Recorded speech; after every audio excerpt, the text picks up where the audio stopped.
পাঁচটার পাঞ্চে আপনাদের সবাইকে স্বাগত। নজর রয়েছে গোটা রাজ্যের কলকাতার দিকে, কারণ দুর্গাপুজোর পরে যে ফেস্টিভ্যাল সারা বাংলাকে কলকাতামুখী করে সেটা হচ্ছে কলকাতার পুজো কার্নিভাল।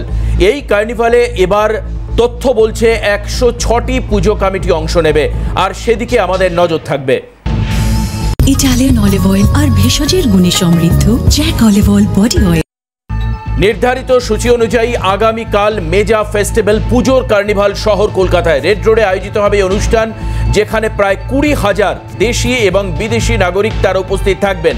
বিভিন্ন পোডিয়াম তৈরি করা হয়েছে এবং সেখান থেকেই এই কার্নিভাল দেখা যাবে। 106টি সার্বজনীন দুর্গোৎসব কমিটি এই পুজো কার্নিভালে অংশগ্রহণ করবেন। আমরা এই বিষয়ে বিস্তারিত জানবো। খালেদ জামাল আমাদের প্রতিনিধি আমাদের সঙ্গে রয়েছেন। খালেদ, কি কি ব্যবস্থাপনা নেওয়া হয়েছে এবং সেই সঙ্গে নিরাপত্তার বিষয়ে কি কি পদক্ষেপ নেওয়া হচ্ছে প্রশাসনের তরফ থেকে? খালেদ।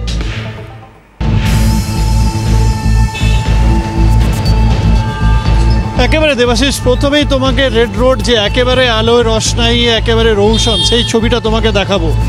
একেবারে রেড রোড তুমি দেখতে পাচ্ছ। এই রেড রোড চত্বর এখনও কিন্তু যানবাহন চলছে, কিন্তু আর কিছুক্ষণের মধ্যে এই যানবাহন কিন্তু সম্পূর্ণভাবে বন্ধ হয়ে যাবে। তার কারণ রাত পোহলে কিন্তু রেড রোডের যে দুর্গাপূজা কার্নিভাল, সেই কার্নিভাল কিন্তু অনুষ্ঠিত হতে চলেছে।